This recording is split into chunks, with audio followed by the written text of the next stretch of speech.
Aloha, everyone. My name is Christina Laney Mitri, and welcome to Smart Living Hawaii's podcast, where we discuss smart homes and healthy lifestyles, technology and sustainability, and smart business. So today we'll continue our Sustainable Leaders series. We're going to have a talk story with Albie Miles, where we will be discussing Hawaii's food systems, the need for a comprehensive food system plan, and food system resilience and disaster preparedness for Hawaii. Doomsday prepping time. Here we come. I'm just kidding, but not really. So let's dive in. Aloha, Albie. Aloha. Thank you. Would you like me to call you Dr. Miles? I'm No, not too sure what you Albie is prefer. great. Thank you. Okay. So I know you have students and they probably do call you that. I wasn't too sure what you prefer. Okay. So thanks for joining us today. I'm going to do a quick bio. I always do a bio of our guest speakers. So here we go. Albie is an associate professor of sustainable community food systems at the University of Hawaii, West Oahu. Dr. Miles received his Ph.D. in environmental science, policy, and management from UC Berkeley. And Dr. Miles is a trans-disciplinary scholar working in the field of agroecology, whose work is focused on advancing health, equity, resilience, and sustainability in the food system of Hawaii and beyond. His research explores the relationship between farming system biodiversity and ecosystem services from agriculture and the structural obstacles and opportunities to sustainable food and farming systems. It's a mouthful, but we will get into this. He has worked on and at the UN FAO in Rome, Italy, and the Center for Agroecology and Sustainable Food Systems at UC Santa Cruz. Dr. Miles currently serves as executive committee member and chairs the research working group of the Interinstitutional Network for Food, Agriculture, and Sustainability, which is funded by WK Kellogg Foundation. He also serves as specialty chief editor of the Frontiers in Sustainable Food Systems section on social movements, institution, and governance. For the University of Hawaii system, Dr. Miles chairs the UH System Basic Needs Committee, co-directs the new UH Center for Sustainable Island Food Systems. Wow. So as we have here today, someone who is well informed in Hawaii's food systems, and just thank you for being here. And let's jump into your background. I always like to share that Perfect. with people. Where are you from? I'm originally from California. I was raised in the central coast of California, about 90 miles south of San Francisco, in a small coastal community called Santa Cruz, where I attended UC Santa Cruz and studied in their horticultural program. And then after about 10 years at the Center for Agroecology and Sustainable Food Systems, I pursued a Ph.D. at UC Berkeley, where I graduated in 2013. And then I moved to Hawaii to start a new program at the University of Hawaii, West Oahu, called Sustainable Community Food Systems. Awesome. So what does Albie do for fun? For fun, I love to swim in the ocean. I swim almost every day. I enjoy yoga. I enjoy outrigger canoe paddling. I'm a painter and love to garden and keep bees. So. Have you ever done the channel? No, I haven't. I haven't done the channel. That sounds, I think I need to get in better shape. Yeah, I've been able to do it twice with two different clubs, so it was a challenge. Let's see. How did you, I know it seems like you've kind of been in this space for a long time, but what really inspired you to get into this green space? I always like to ask everybody in sustainability what drew them to this passion, or what if they've always had it. Well, I think I inherited it from my parents, who were kind of back to the landers in the late 60s, early 70s. So they left what became the Silicon Valley, so the early stages of the Silicon Valley. They left and moved from San Jose and moved into the Santa Cruz Mountains, where my mother had a large garden and my dad kept bees. And so they were always interested in land-based activities. And so, I was raised in that family cultural environment, and it was always a part of the ethos of our of our family, the quality of the food that we ate and where it came from, and concerned about organic or pesticide free production. And so that kind of carried forward into my interests in college, where I studied environmental science, discovering that the food and agriculture sector is really an important driver of global ecological change and negative public health externalities. And it made me think, well, if I'm going to put my energy, my professional energy, at something, it would be to try to contribute to changes in the food system, because it can solve for many ecological, social, and public health challenges simultaneously. And that's kind of the nature of the work that I do now. Did you get into I guess now with the whole, well, not now, but I guess the whole farming industry and pesticides and how everything's moved? And I would imagine, because Yes. being in California and everything, it was probably where there's most of that there.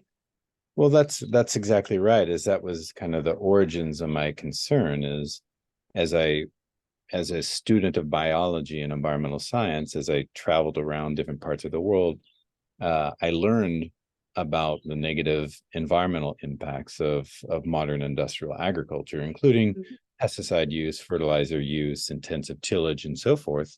And if you look closely at those modern farming systems, they generate all kinds of negative environmental costs, from the pesticide exposure to non-target organisms, to eutrophication of freshwater and marine ecosystems. That's nutrient pollution. And some of the materials that are used in modern agriculture are known carcinogens or suspected carcinogens, endocrine disrupting compounds, and acute nerve toxins.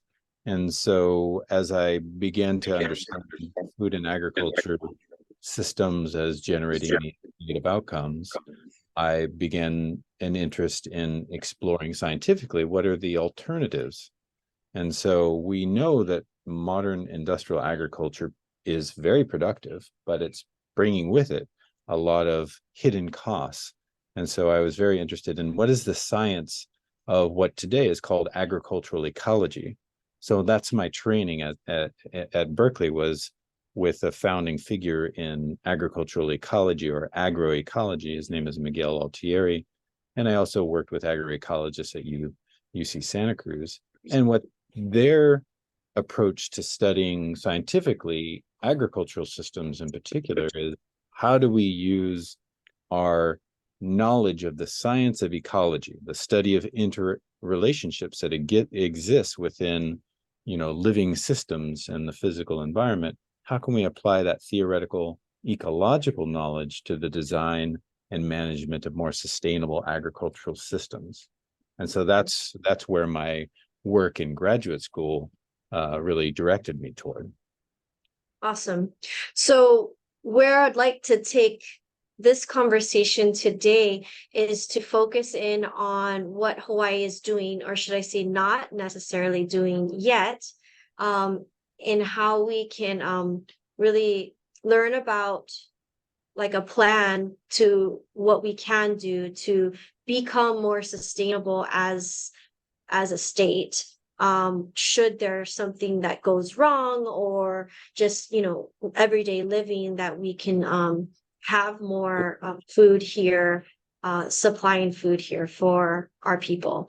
So I think when we talk about, I talk to all different people in all of these different spaces of sustainability, and food ends up being one that doesn't seem to be tackled as much as others, because this area costs a lot of money for everybody, I would say, versus make money like energy perhaps would do for people and investors coming into Hawaii to help bring innovation on energy. It's like, okay, well, it's lucrative for them to do so. And some, I would say, for when it comes to food, it's gonna be a cost that we have to incur.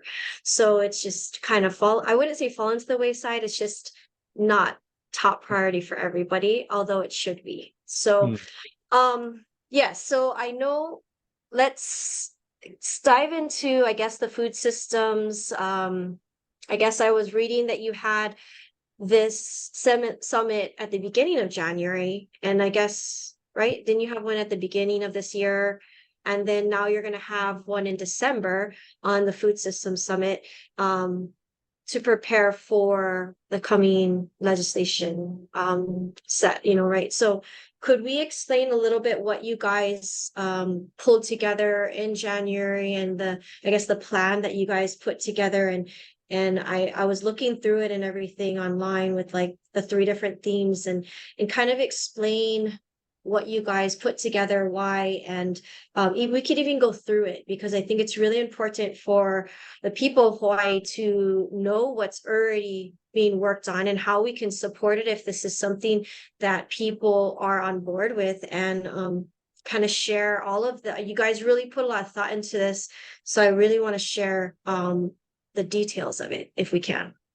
Sure. Yeah. And you can ask me some follow-up questions just to make sure I'm staying on track. But what I noticed having moved to Hawaii about a decade ago is that there is no central research, education, extension, and policy analysis group within the University of Hawaii system. So I joined the University of Hawaii, West Oahu, unlike what is in existence at Santa Cruz, Berkeley, Davis, and many other universities across the continent, is they have these dedicated research and education centers focusing on the advancement of sustainable, equitable, resilient food and farming systems. And so there's a lot of important work happening across Hawaii, including the initiatives for biocultural restoration by the Hawaiian people. And then there's folks who are really working on increasing local food production. And there's other people who are working on disaster preparedness and emergency response.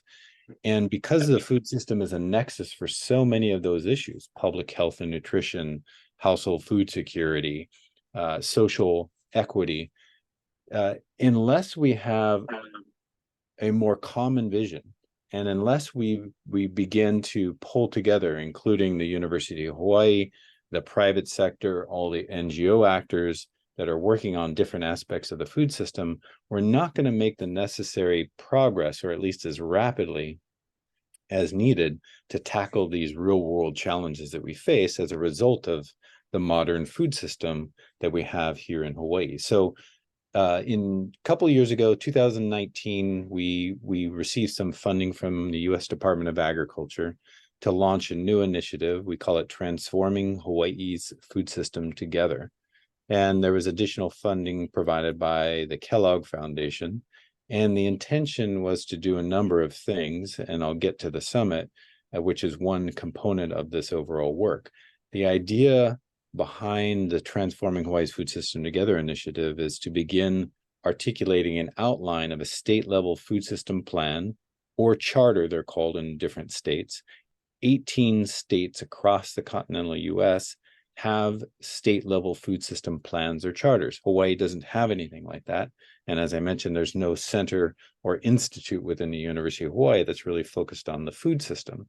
So we're missing some basic kind of policy infrastructure and intellectual infrastructure within our state.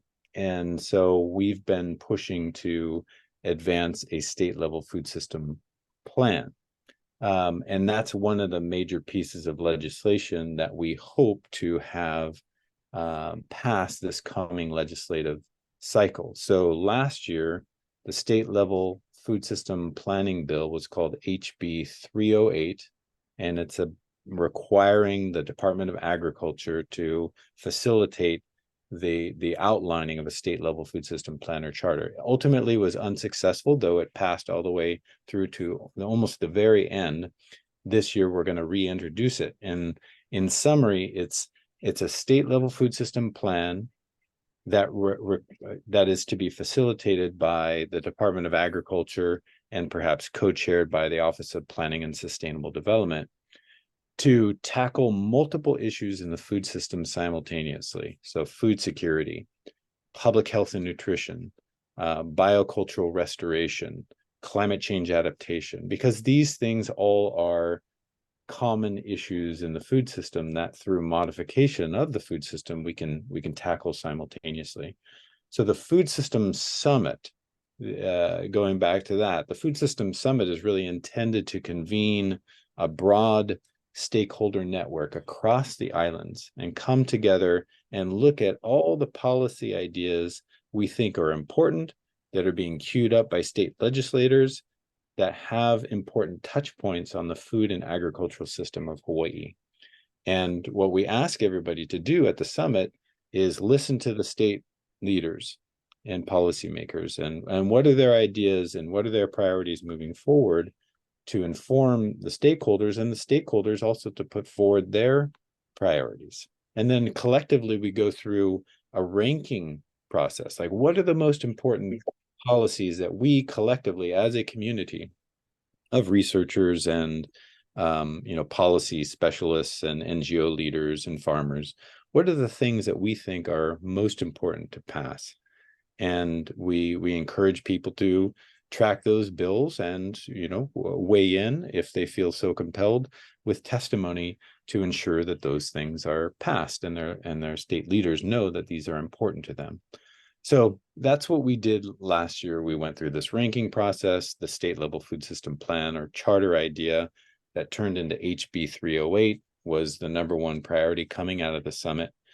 As I mentioned, ultimately it didn't pass, but there is significant interest in having something like that passed this coming 2024 legislative cycle. Did it not pass for some specific reason? Was there I didn't get a chance to look at the bill, but is there just a lot on there covering a lot to where it made it not possible for people to say, yeah, we're going to move forward with it? What was the It was supported from the College of Tropical Agriculture and Human Resources, the dean. It was supported by the Farm Bill, the Farmers Union, the Department of Ag. And I think ultimately, there's various interpretations. Some are public, some are not public, but it ultimately died in the so-called cattle call at the very end of the legislative cycle.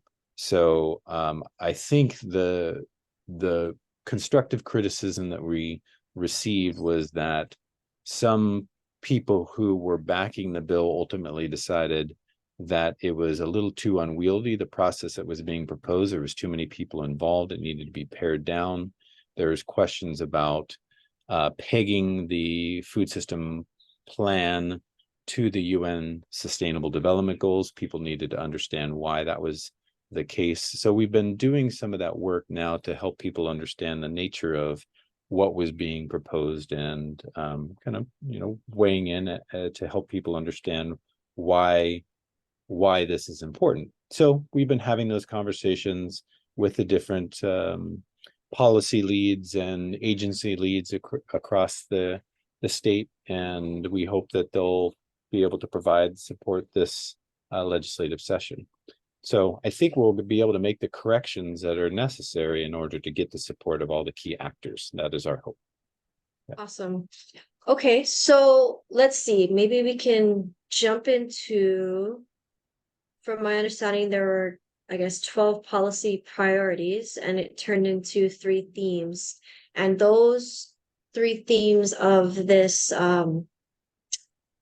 food system plan, right? Is that what this is here?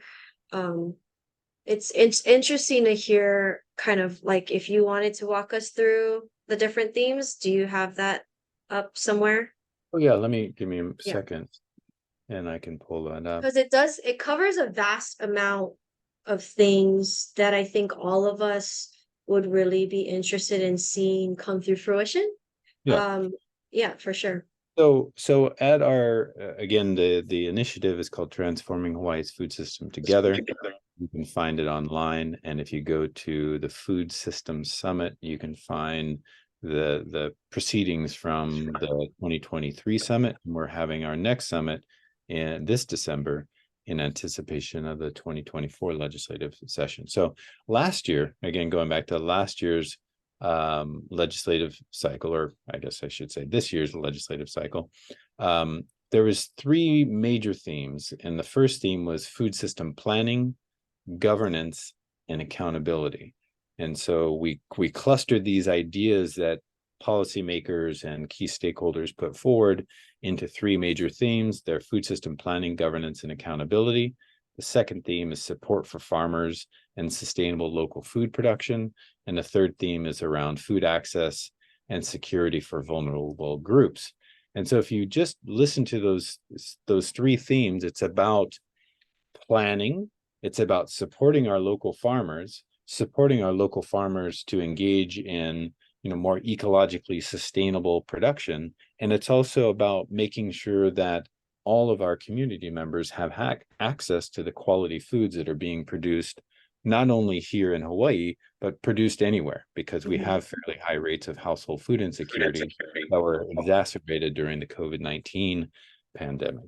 So going back up to the first theme, food system planning, governance, and accountability, there are really three major policy ideas that were put forward. One, as I mentioned, is the state level food system plan or charter, right? And that was to create this working group that was responsible for defining a state level food system plan that would guide the development of the food system of Hawaii toward the realization of multiple economic, ecological, public health, and nutrition outcomes, broadly pegged to the realization of the UN Sustainable Development Goals that the state of Hawaii, through the Aloha Plus Challenge, has been supportive of. The next is really reforms of what's called the Agribusiness Development Corporation, which has the mandate to transition agriculture systems in Hawaii from the period of monoculture plantation forms of agriculture into more diversified forms of agriculture. Like from the pineapple and sugarcane that we were doing to actual food production, less export, more keeping it here. That's exactly right. From kind of commodity crop production, and historically was sugarcane and pineapple. That era is largely over, with few exceptions, and the Agribusiness Development Corporation, or ADC, its role is to facilitate that transition to more diversified crop production in Hawaii, including producing more food for the local population, but also exports. And based on recent audits, it's really has not been very successful in facilitating that transition. So the policy idea put forward is we really need to reform the mandate of the Agribusiness Development Corporation to make sure that it fulfills its promise to help diversify local agriculture. And then the last one is really about organic waste diversion. As many people know, we don't really have a robust green waste program where we can collect a lot of the essentially nutrients that come out of our households and through food manufacturing that happens here. And so the intention behind this food waste diversion bill was really to reduce the solid waste stream, right, that's going into either the landfill or into incineration. And so the idea is to really capture a lot of that biomass and render it into compost and other amendments that can be used for local agriculture, and not just avoid that material going to an incinerator, but also organic matter plays an important role in terms of nutrient cycling and building qualities of soil that are helpful in terms of drought tolerance and resilience when it comes to severe weather events. So that all of these that you're explaining, was this tied into the bill that you were working on, or are these specific individual bills that were created and through in legislation last year? So the intention behind this kind of ranking process, some of these were turned into bills for the 2023 legislative cycle and put forward. Not all of them, but a majority of these were put forward in the 2023 legislative session. A few of them were actually passed, unfortunately, and this year at the summit happening in December at UH West Oahu, part of our objective is to have conversations with some of our lawmakers to better understand how is it that, you know, a large constituency of people who are deeply concerned about these food and agricultural bills, why is it that we are having such a difficult time passing progressive food system legislation, and how can we better work with one another in order to get some of these important bills passed? So Yeah. a majority of these, and there's a significant number of them if you go on to our site, there's a significant number of bills that were put forward, but few of them passed. As every year. There was, so I know with Aloha Harvest, sustainable coastlines, maybe I think also, and in addition to probably Kokua and Surfrider, they have a pilot with composting. Have you heard of Full Circle Farm and their composting facility that got certified this past year? I'm familiar with Full Circle Farm, and I think these composting programs are excellent. And our intention is, well, let's build on these successes and let's take them to scale, because there are models that are actually, you know, municipal wide or statewide. As I mentioned, I'm from the San Francisco Bay Area, where there are tens of millions of people, right? And they have a very successful green waste program where you know, household kitchen scraps, food waste, lawn clippings, and all that are rendered into very high quality compost, and growers around the San Francisco Bay Area, and, you know, in Salinas, Watsonville, Napa, Sonoma, they purchase this beautiful compost and use it in their production farms, many of which are certified organic, and they need that kind of amendment in order to maintain soil fertility. So it can be done at scale. And I think that's the intention behind some of these policy ideas, is we need to take these things to scale in order to address some of the challenges that we face. Yeah. There's like in San Francisco, right? They do already have, like, it's by law, they have a whole nother bin just for food scraps and stuff like that, right? It's like, did you have to so you have to actually do it by law now, but we don't have that in place because we would have to actually have a facility to be able to take it in, right? At this point we don't. But anyhow, I guess we can move on to theme number 2. Seems Okay. like, yeah.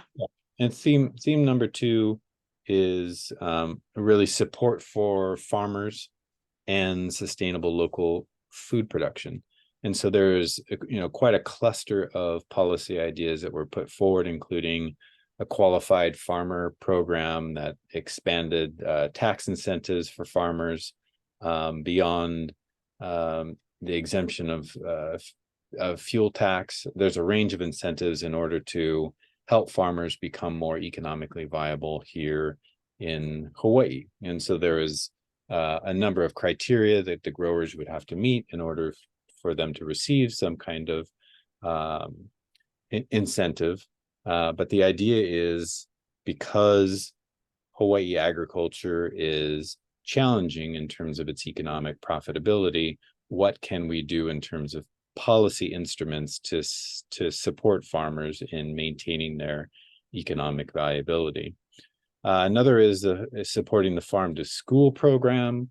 And so the idea it's in the farm to school program is really establishing rules for procurement of goods and services related to food programs at public schools. So the idea of supporting institutional purchasing of local foods through the Department of Education is a key priority, because the state school system is a major purchaser of food, but right now much of that food, of course, comes from out of state. So it's a significant challenge to overcome some of the administrative barriers, but the idea behind supporting the farm to school is beginning to have our DOE schools not only be places of learning about the food and agricultural system of Hawaii and beyond, but also have the institutions themselves be purchasers of local food, thereby circulating more dollars in the local economy, supporting farmers to provide food for our school cafeterias. So the farm to school proposal included not only those things, but measures that would reduce food waste from the cafeterias, as mentioned, encouraging school-based garden education, among other elements broadly framed under farm to school. And so if you're interested in farm to school, there's a robust website. You can go to Farm to School Hawaii, and you'll find all kinds of initiatives that and policy ideas that they are putting forward. So farm to school is another important element. Or sorry to interject, but with our Rotary Club, actually, there's a program called Lunch Out of Landfills. It started in, I think, 2019 or 2020, right around COVID. And it was on the East Coast. And some students in high school started it with a Rotarian that's an avid sustainable guy. And I happened to know him and learned about the program through our SRAG within Rotary. And it's actually a program specifically for elementary schools to adopt.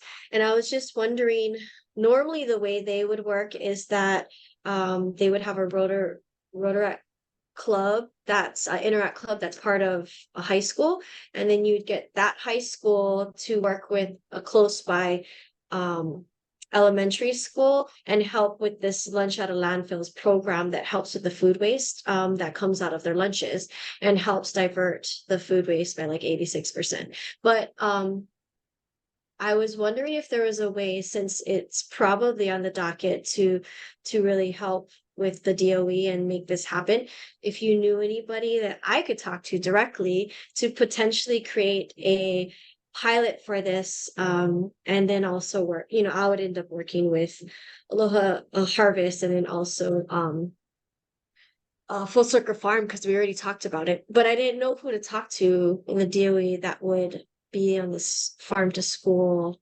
focus.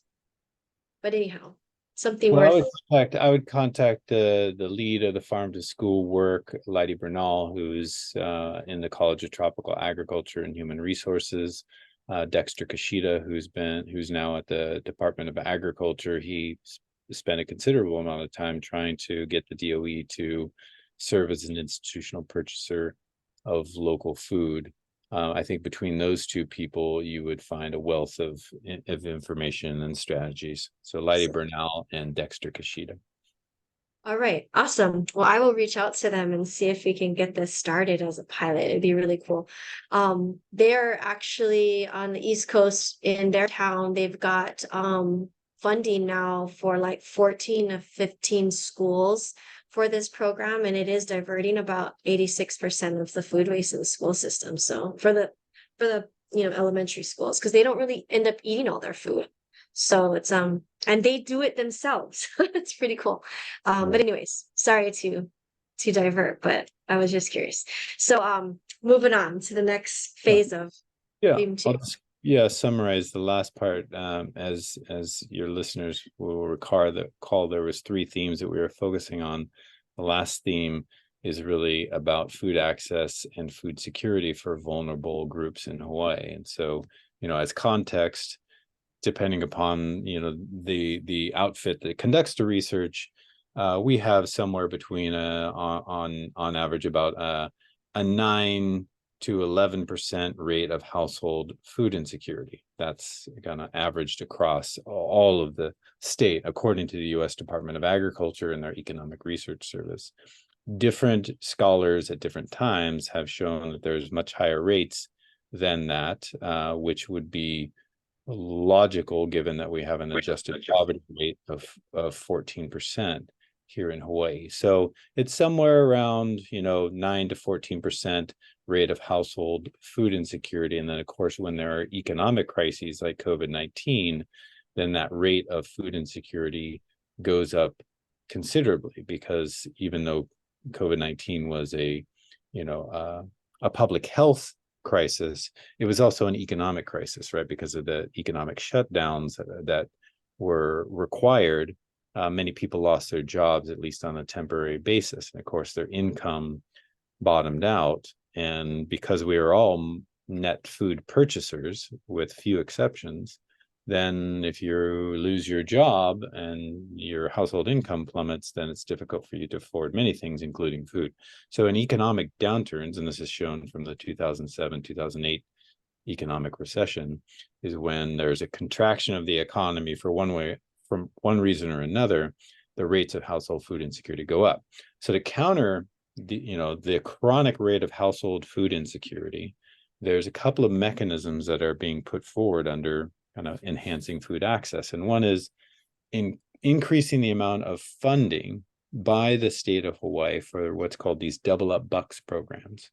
And these double up bucks programs are when you have a household that may be a SNAP recipient, formerly known as food stamps, the Supplemental Nutrition Assistance Program. So that provides households with kind of a foundational income to afford decent food. The idea behind the double up bucks program is often it's difficult for people to afford enough or higher quality food. And so these double up bucks programs are redeemable at local farmers markets. And there's often some limitations on what you can purchase with those double up bucks. It's often fresh fruits and vegetables, local fish, meats, etc.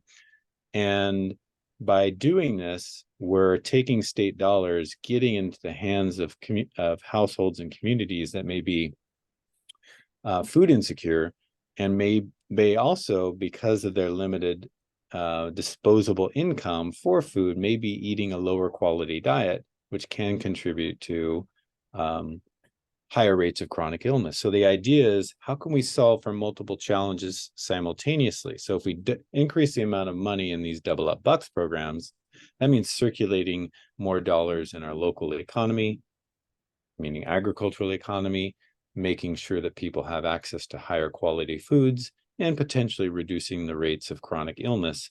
And so that's kind of a systemic approach to addressing some of the food access issues, but not just food access, nutrition and economic development through agriculture. So that was one element, secure funding for the double up bucks program. The other was increasing funding for the child nutrition school lunch program. And so that's really about of enhancing the amount of money coming from the state to support the child nutrition school lunch program, to make sure that kids have access to affordable lunches, no matter what their income may be. Then there's some other policy ideas that were put forward around supporting local food hubs. So one of the challenges that are faced in Hawaii is that you have very large scale industrial production of various commodities in California and other places, and they can flow into the state at a relatively low cost per unit. And we have smaller scale, often diversified farmers here in Hawaii who are competing against an industrialized large scale model in California. So it's difficult for many small scale farmers to compete at that price point for market share.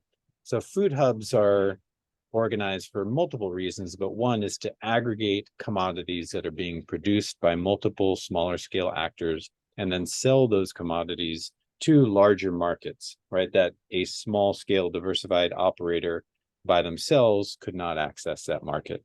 And so support for these food hubs that play an important role in terms of aggregating commodities produced by smaller scale producers and gaining access to larger scale markets for them. And then the last thing I'll mention, the idea of emergency food for families fund, and that was the intention of that, is to establish an emergency food fund for families based on voluntary tax contributions. So the last four, and your listeners can look at this online for the details, is all of these policy ideas that were coming out of the 2023 Food System Summit. Awesome. So out of all this, where are we getting the funds, or where are we looking at tapping into to be able to increase the double bucks, to all of a sudden have universal lunches for the kids at every DOE school? Like where's it coming from?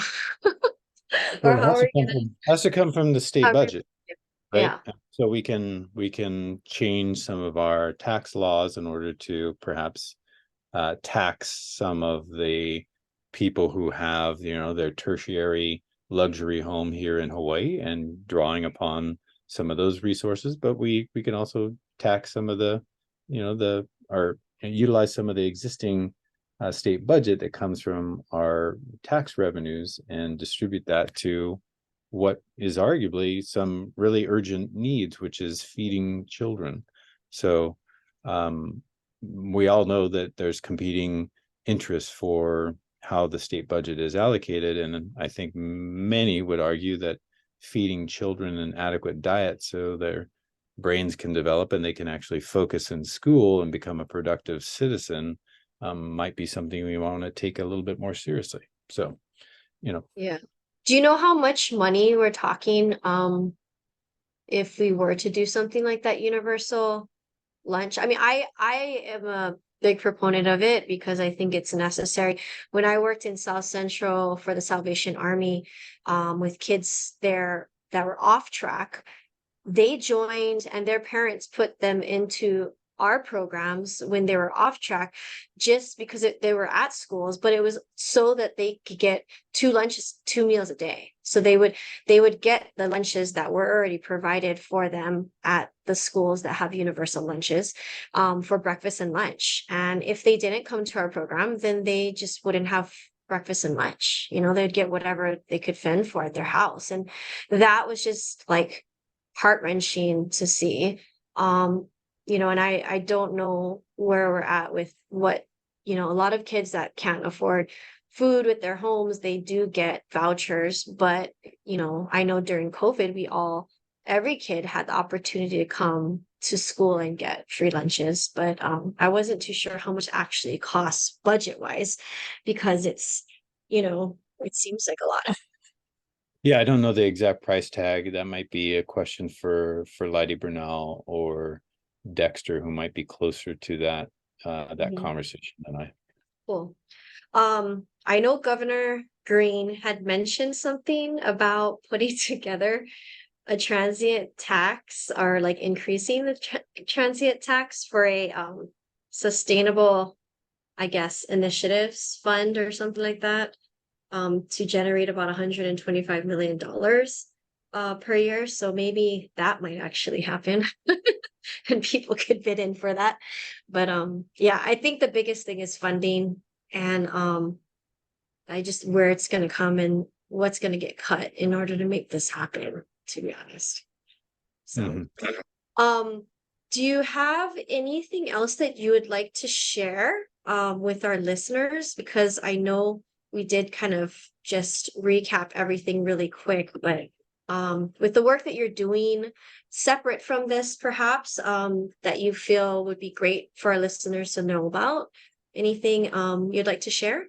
Sure. Yeah. For those who may have college age children or relatives, we offer a program called Sustainable Community Food Systems at the UH West Oahu campus. I'm the director of that and a faculty lead. So if you have young people who are interested in food systems and sustainability, I encourage you to check that out.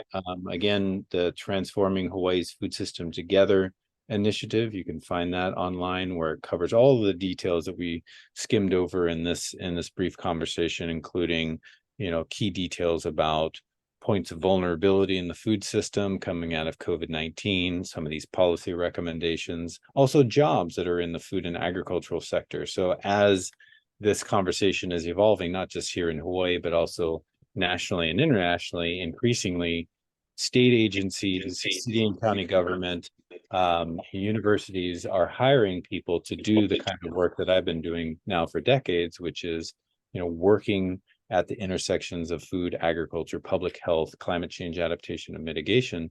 And now there's jobs that are paid relatively well for students and graduates of related programs to occupy.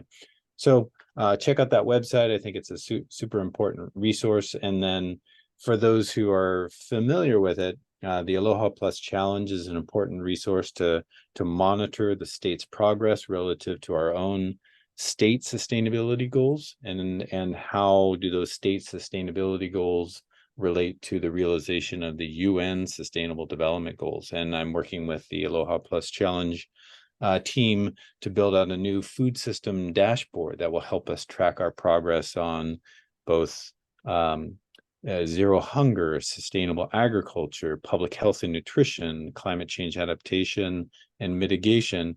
Through time, we're going to build out a more comprehensive science-based dashboard that helps us monitor our progress relative to state and international sustainable development goals. So that's in process now. So those are a couple of things I'd encourage your listeners to check out. Awesome.